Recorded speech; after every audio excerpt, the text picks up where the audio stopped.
Boris Vian. El lobo hombre. En el Bois de Fosses Reposes, al pie de la costa de Picardía, vivía un muy agraciado lobo adulto de negro pelaje y grandes ojos rojos. Se llamaba Denis, y su distracción favorita consistía en contemplar cómo se ponían a todo gas los coches procedentes de Ville-d'Avray para acometer la lustrosa pendiente sobre la que un aguacero existente, de vez en cuando, el oliváceo reflejo de los árboles majestuosos. También le gustaba, en las tardes de estío, merodear por las espesuras para sorprender a los impacientes enamorados en su lucha con el enredo de las cintas elásticas que, desgraciadamente, complican en la actualidad lo esencial de la lencería. Consideraba con filosofía el resultado de tales afanes, en ocasiones coronados por el éxito, y, meneando la cabeza, se alejaba púdicamente cuando ocurría que una víctima complaciente era pasada, como suele decirse, por la piedra. Descendiente de un antiguo linaje de lobos civilizados, Denis se alimentaba de hierba y de jacintos azules, dieta que reforzaba en otoño con algunos champiñones escogidos y en invierno, muy a su pesar, con botellas de leche birladas al gran camión amarillo de la central. La leche le producía náuseas a causa de su sabor animal, y de noviembre a febrero maldecía la inclemencia de una estación que le obligaba a estragarse de tal manera el estómago. Denis vivía en buenas relaciones con sus vecinos, pues estos, dada su discreción, ignoraban incluso que existiese. Moraba en una pequeña caverna excavada muchos años atrás por un desesperado buscador de oro quien, castigado por la mala fortuna durante toda su vida y convencido de no llegar a encontrar jamás el cesto de las naranjas, cito a Louis Boussenard, había decidido acabar sus días en clima templado sin dejar de practicar, empero, excavaciones tan infructuosas como maníacas. En dicha cueva, Denis se acondicionó una confortable guarida que, con el paso del tiempo, adornó con ruedas, tuercas y otros recambios de automóviles cogidos por él mismo en la carretera, donde los accidentes eran el pan nuestro de cada día. Apasionado de la mecánica, disfrutaba contemplando sus trofeos y soñaba con el taller de reparaciones que, sin lugar a dudas, habría de poner algún día. 4 bielas de aleación ligera sostenían la cubierta de maletero, utilizada a manera de mesa. La cama la confortaban los asientos de cuero de un antiguo Amílcar que se enamoró al pasar de un opulento y robusto plátano. Y sendos neumáticos constituían marcos lujosos para los retratos de unos progenitores siempre bien queridos. El conjunto armonizaba exquisitamente con los elementos más triviales reunidos en otros tiempos por el buscador. Cierta apacible velada de agosto, Denis se daba con parsimonia su cotidiano paseo digestivo. La luna llena recortaba las hojas como encaje de sombras. Al quedar expuestos a la luz, los ojos de Denis cobraban los tenues reflejos rubíes del vino de Arbois. Aproximábase ya al roble que constituía el término ordinario de su andadura, cuando la fatalidad hizo cruzarse en su camino al mago de Siam, cuyo verdadero nombre se escribía Etienne Pample, y a la diminuta Lisette Cachou, morena camarera del restaurante Ronel, arrastrada por el mago con algún pretexto ingenioso a las Fosses Reposes. Lisette estrenaba un corsé obsesión, último diseño, cuya destrucción acababa de costar 6 horas al mago de Siam, y era a tal circunstancia a la que Denis debía agradecer tan tardío encuentro. Por desgracia, para este último, la situación era en extremo desfavorable. Medianoche en punto, el mago de Siam, con los nervios de punta y dándose en abundancia por los alrededores, la consuelda, el licopodio y el conejo albo que, desde hace poco, acompañan inevitablemente los fenómenos de licantropía, o mejor dicho, de antropolicandría, como tendremos ocasión de leer en las páginas que siguen. Enfurecido por la aparición de Denis que, sin embargo, se alejaba ya tan discreto como siempre, barbotando una excusa y desencantando también de Lisette, por cuya culpa conservaba un exceso de energía que pedía a gritos ser descargada de una u otra manera.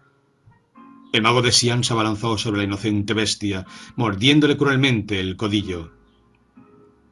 Con un gañido de angustia, Denis escapó a galope.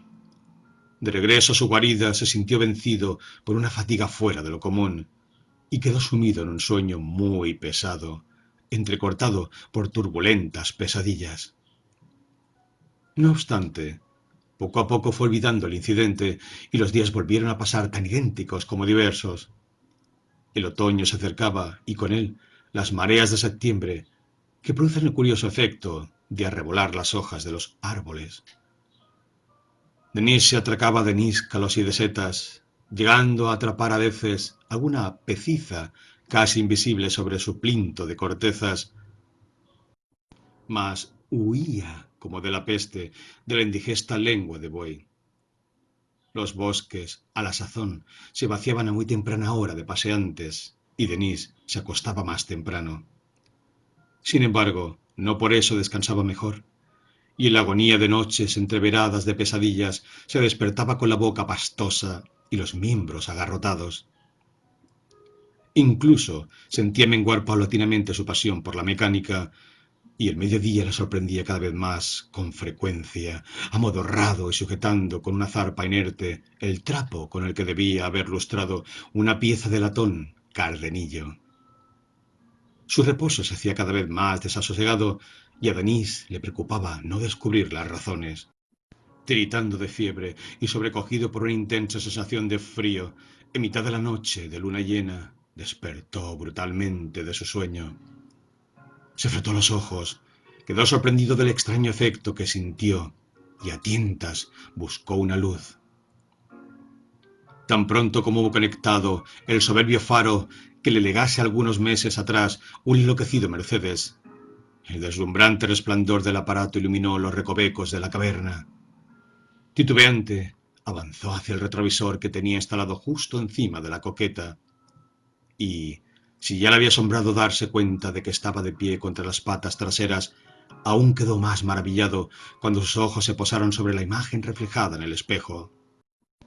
En la pequeña y circular superficie le hacía frente, en efecto, un extravagante y blancuzco rostro por completo desprovisto de pelaje, y en el que solo dos llamativos ojos rufos recordaban su anterior apariencia.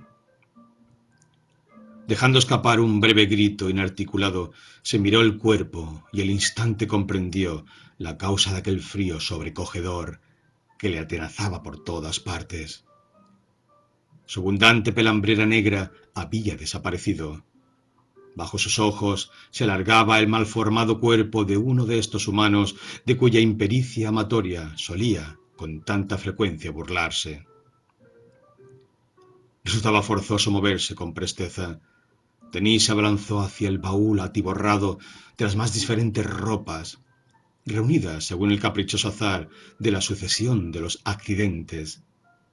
El instinto le hizo escoger un traje gris con rayitas blancas, de aspecto bastante distinguido, con el cual combinó una camisa lisa de tono tallo de rosa y una corbata burdeos.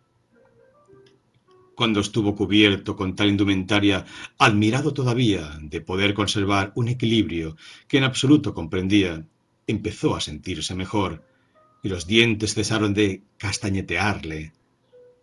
Fue entonces cuando su extraviada mirada vino a fijarse en el irregular y espeso montoncillo de negra pelambrera esparcido alrededor de su lecho, y no pudo impedir llorar su perdida apariencia. Hizo, empero, un violento esfuerzo de voluntad para serenarse e intentó explicarse el fenómeno. Sus lecturas le habían enseñado muchas cosas y el asunto acabó por parecerle diáfano.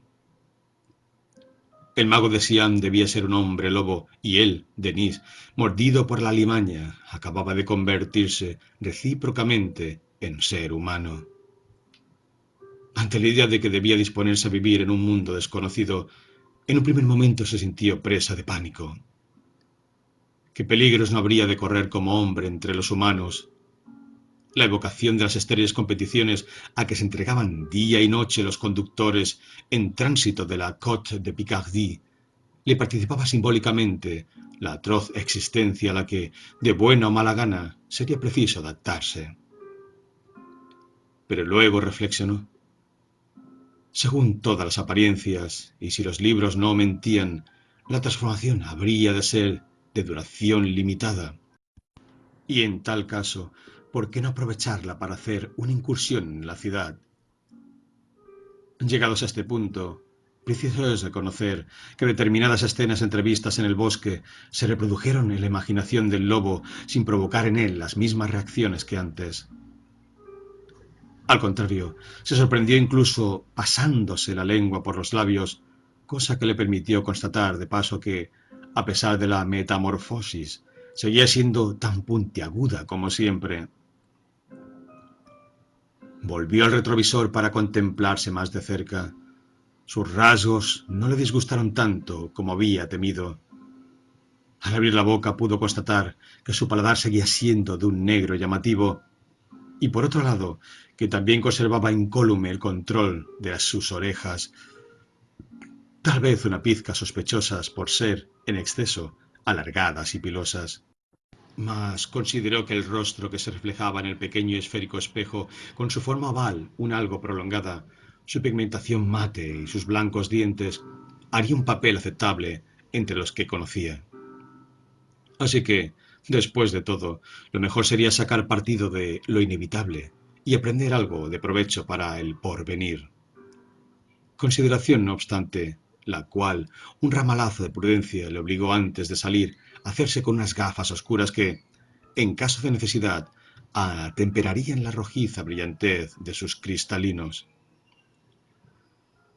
Proveyóse a sí mismo de un impermeable que se echó al brazo y ganó la puerta con paso decidido. Pocos instantes después, cargado con una maleta ligera y olfateando una brisa matinal que parecía singularmente desprovista de fragancia, se encontraba en la cuneta de la caverna, alargando el pulgar sin complejo alguno al primer automóvil que divisó en lontananza. Había decidido ir en dirección a París, aconsejado por la experiencia cotidiana de que los coches rara vez se detienen al empezar la cuesta arriba y sí, en cambio, cuesta abajo, cuando la gravedad les permite volver a arrancar con facilidad. Su elegante aspecto le reportó ser rápidamente aceptado como acompañante de una persona con no demasiada prisa, y confortablemente acomodado a la derecha del conductor, se dispuso a abrir sus ardientes ojos a todo lo desconocido del vasto mundo. 20 minutos más tarde, se apeaba en la plaza de la ópera. El tiempo estaba despejado y fresco, y la circulación se mantenía dentro de los límites de lo decente. Denis se lanzó osadamente entre los tachones del asfalto y, tomando el boulevard, caminó en dirección al Hotel Scribe, en el que alquiló una habitación con cuarto de baño y salón. Dejó su maleta al cuidado de la servidumbre y salió acto seguido a comprar una bicicleta. La mañana se le fue en un abrir y cerrar de ojos. Fascinado, no sabía bien hacia dónde pedalear.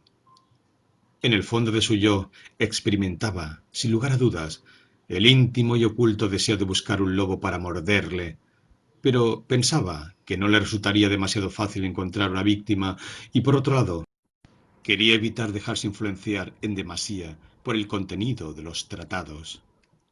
No ignoraba en absoluto que, con un poco de suerte, no le sería imposible acercarse a los animales del jardín des Plantes, pero prefirió reservar tal posibilidad para un momento de mayor apremio. La flamante bicicleta absorbía en aquel momento toda su atención. Aquel artilugio niquelado le encandilaba y, por otra parte, no dejaría de serle útil a la hora de regresar a su guarida. A mediodía estacionó la máquina delante del hotel, ante la mirada un tanto reticente del portero. Pero su elegancia y sobre todo aquellos ojos que semejaban carbúnculos, parecían privar a la gente de la capacidad de hacerle el más mínimo reproche. Con el corazón exultante de alegría, se entretuvo en la búsqueda de un restaurante. Finalmente eligió uno tan discreto como de buena pinta. Las aglomeraciones le impresionaban todavía, y a pesar de la amplitud de su cultura general, temía que sus maneras pudiesen evidenciar un ligero provincianismo. Por eso pidió un sitio apartado y diligencia en el servicio. Pero lo que Denis ignoraba era que precisamente en ese lugar de tan sosegado aspecto se celebraba, justo aquel día, la reunión mensual de los aficionados al pet de agua dulce rambouilletiano. Cuando estaba a medio comer, vi irrumpir de repente una comitiva de caballeros de resplandeciente tez y joviales maneras que, en un abrir y cerrar de ojos, ocupaban 7 mesas de 4 cubiertos cada una. Ante tan súbita invasión, Denis frunció el ceño. Mas, como se temía, el maître acabó por acercarse cortésmente a la suya. Lo siento mucho, señor, dijo aquel hombre lampiño y cabezón, pero ¿podría hacernos el favor de compartir su mesa con la señorita? Denis echó una ojeada a la joven, desfrunciendo el ceño al mismo tiempo. Encantado, dijo incorporándose a medias. Gracias, caballero, gorjeó la criatura con voz musical. Voz de sierra musical, para ser más exactos. Si usted me lo agradece a mí, prosigue Denis, ¿a quién deberé yo agradecérselo? Se sobreentiende. A la clásica providencia, sin duda, opinó la monada. Y a continuación dejó caer su bolso, que Denis recogió al vuelo. ¡Oh!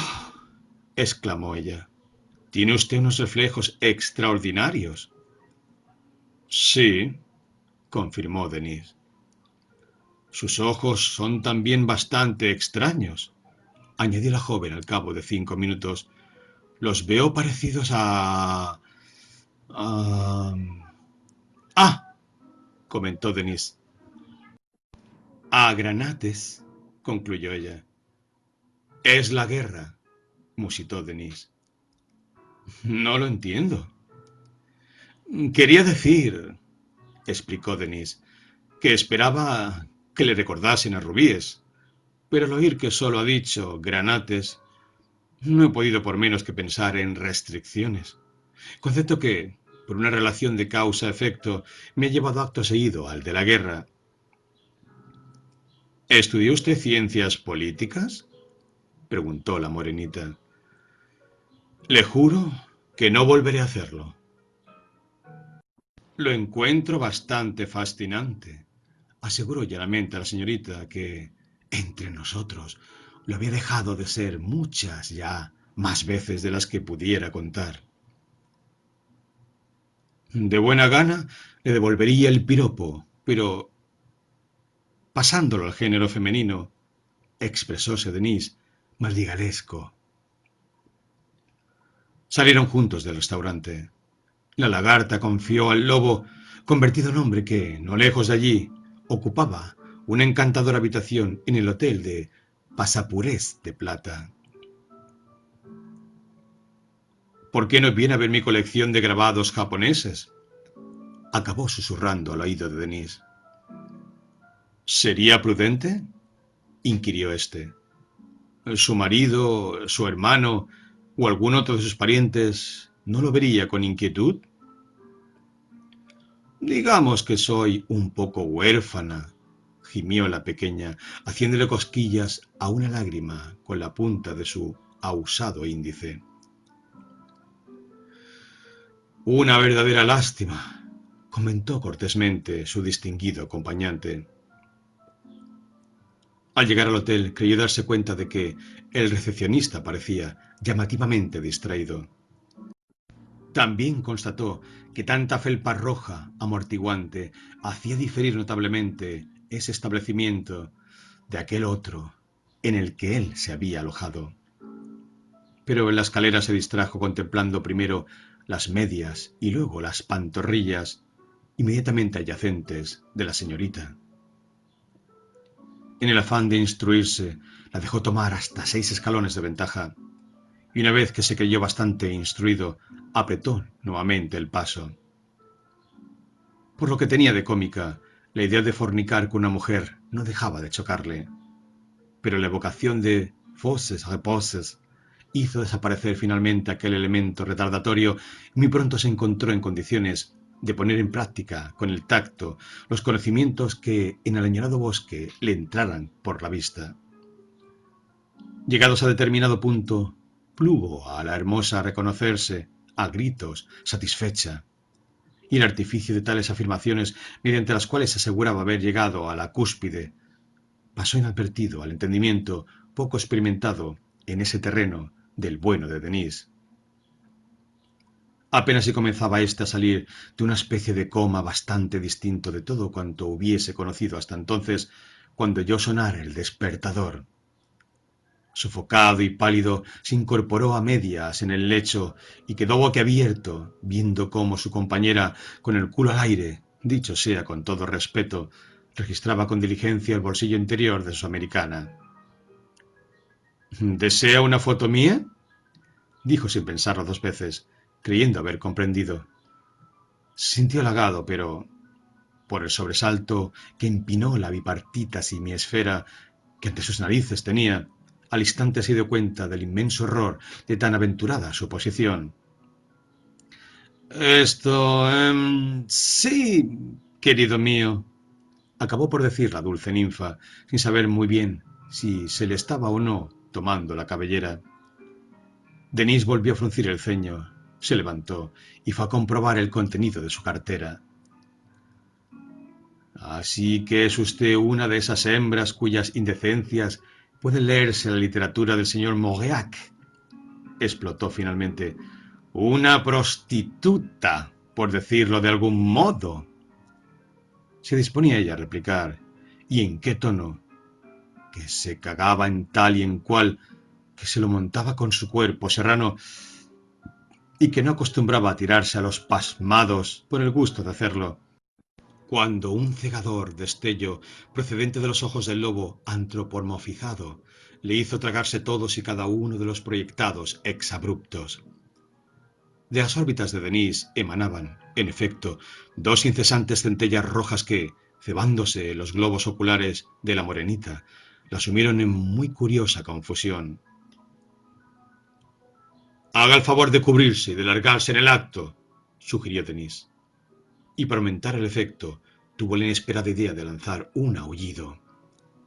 Hasta entonces, nunca semejante inspiración se le había pasado por las mientes, mas, a pesar de la tal falta de experiencia, la cosa resonó de manera sobrecogedora. Aterrorizada, la damisela se vistió sin decir ni pío, en menos tiempo del que necesitaba un reloj de péndulo para dar las 12 campanadas. Una vez solo, Denis se echó a reír. Se sentía asaltado por una viciosa sensación bastante excitante. «Debe ser el sabor de la venganza», aventuró en voz alta. Volvió a poner donde correspondía cada uno de sus avíos y se lavó donde más lo necesitaba y salió a la calle.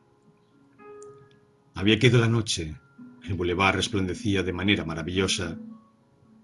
No había caminado ni 2 metros cuando 3 individuos se le acercaron, vestidos un poco llamativamente, con ternos demasiado claros, sombreros demasiado nuevos y zapatos demasiado lustrados. Lo cercaron. «¿Podemos hablar con usted?», dijo el más delgado de todos, un aceitunado de recortado bigotillo. «¿De qué?», se asombró Denis. «No te hagas el tonto», profirió uno de los otros 2, coloradote y grueso. «Entremos ahí», propuso el aceitunado según pasaban por delante de un bar. Lleno de curiosidad, Denis entró. Hasta aquel momento la aventura le parecía interesante. «¿Saben jugar al bridge?», preguntó a sus acompañantes. «Pronto vas a necesitar uno», sentenció el grueso, coloradote sombríamente. Parecía irritado. «Querido amigo», dijo el aceitunado una vez que hubieron tomado asiento. Acaba usted de comportarse de una manera muy poco correcta con una jovencita. Denis comenzó a reír a mandíbula batiente. Le hace gracia al muy rufián, observó el colorado. Ya veréis cómo dentro de poco le hace menos.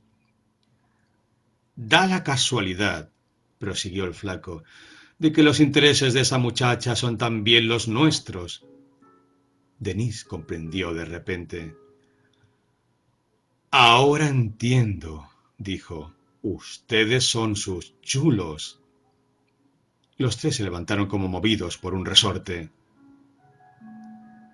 No nos busques las vueltas, amenazó el más grueso. Denis los contemplaba. Noto que voy a encolerizarme, dijo finalmente con mucha calma. Será la primera vez en mi vida, pero reconozco la sensación, tal como ocurre en los libros. Los tres individuos parecían desorientados. Arreglado vas si piensas que nos asustas, gilipollas, tronó el grueso. Al tercero no le gustaba hablar. Cerrando el puño, tomó impulso. Cuando estaba a punto de alcanzar el mentón de Denis, éste se zafó, atrapó de una dentellada la muñeca del agresor y apretó. La cosa debió doler. Una botella vino a aterrizar sobre la cabeza de Denis, que parpadeó y reculó. «Te vamos a escabechar», dijo el aceitunado. El bar se había quedado vacío. Denis saltó por encima de la mesa y del adversario gordo. Sorprendido, éste se quedó un instante aturdido, pero llegó a tener el reflejo de agarrar uno de los pies calzados de ante del solitario de Fosses Reposes. Siguió una breve refriega, al final de la cual Denis, con el cuello de la camisa desgarrado, se contempló en el espejo. Una cuchillada le adornaba la mejilla y uno de sus ojos tendía al índigo. Prestamente acomodó los tres cuerpos inertes bajo las banquetas. El corazón le latía con furia. Y de repente sus ojos fueron a fijarse en un reloj de pared. Las 11. Por mis barbas, pensó, es hora de marcharse. Se puso apresuradamente las gafas oscuras y corrió hacia su hotel. Sentía el alma pletórica de odio, pero la proximidad de su partida le apaciguó. Pagó la cuenta, recogió el equipaje, montó en su bicicleta y se puso a pedalear incansablemente como un verdadero copy. Estaba llegando al puente de Saint-Cloud cuando un agente le dio el alto. «O sea, que va usted sin luces», preguntó aquel hombre semejante a tantos otros. «¿Cómo?», se extrañó Denis. «¿Y por qué no? Veo de sobra». «No se llevan para ver», explicó el agente, «sino para que le vean a uno. Y si le ocurre un accidente, ¿entonces qué?» «Ah», exclamó Denis. «Sí, tiene usted razón. Pero, ¿puede explicarme cómo funcionan las luces de este armatoste?» «¿Se está burlando de mí?», indagó el alguacil. «Escuche», se puso serio Denis. «Llevo tanta prisa que ni siquiera tengo tiempo de reírme de nadie». «¿Quiere usted que le ponga una multa?», le dijo el infecto municipal. «Es usted pelmazo de más», replicó el lobo ciclista. «De acuerdo», sentenció el innoble bellaco. «Pues ahí va». Y sacando la libreta y un bolígrafo, bajó la nariz un instante. «¿Su nombre, por favor?», preguntó volviendo a levantarla. Después sopló con todas sus fuerzas en el interior de su tubito sonoro, pues, muy lejos ya, alcanzó a ver la bicicleta de Denis lanzada, con él encima, al asalto del repecho. En el mencionado asalto, Denis echó el resto. Al asfalto, pasmado, no le quedaba más que ceder ante su furioso avance. La costana de Saint-Cloud quedó atrás en un abrir y cerrar de ojos. Atravesó a continuación la parte de la ciudad que costea Montretout, fina alusión a los sátiros que vagan por el parque dedicado al antes nombrado santo, y giró después a la izquierda en dirección hacia el Point Noir y Ville d'Après. Al salir de tan noble ciudad y pasar frente al restaurante Cabassut, advirtió cierta agitación a sus espaldas. Forzó la marcha y sin previo aviso se internó por un camino forestal. El tiempo apremiaba. A lo lejos, de repente, algún carillón comenzaba a anunciar la llegada de la medianoche. Desde la primera campanada, Denis notó que la cosa no marchaba. Cada vez le costaba más trabajo llegar a los pedales. Sus piernas parecían irse acortando paulatinamente. A la luz del claro de luna seguía, sin embargo, escalando, montado sobre su rayo mecánico, por entre la gravilla del camino de tierra. Pero en cierto momento se fijó en su sombra, hocico alargado, orejas erguidas, y el instante dio de morros en el suelo, pues un lobo en bicicleta carece de estabilidad. Felizmente para él, pues apenas tocó tierra se perdió de un salto en la espesura. La moto del policía, entre tanto, colisionó ruidosamente contra la recién caída bicicleta. El motorista perdió un testículo en la acción, a la vez que el 39% de su capacidad auditiva. Apenas recobrada la apariencia de lobo y sin dejar de trotar hacia su guarida, Denis consideró el extraño frenesí que lo había saltado bajo las humanas vestiduras de segunda mano. Él, tan apacible y tranquilo de ordinario, había visto evaporarse en el aire tanto sus buenos principios como su mansedumbre. La ira vengadora cuyos efectos se habían manifestado sobre los 3 chulos de la Madeleine, uno de los cuales, apresurémonos a decirlo, en descargo de los verdaderos chulos, cobraba sueldo de la prefectura, brigada mundana, le pareció a la vez inimaginable y fascinante. Meneó la cabeza. ¡Qué mala suerte la mordedura del mago del Siam! Felizmente, pensó no obstante, la penosa transformación había de limitarse a los días de plenilunio, pero no dejaba de sentir sus secuelas, y esa cólera latente, ese deseo de venganza, no dejaban de inquietarlo.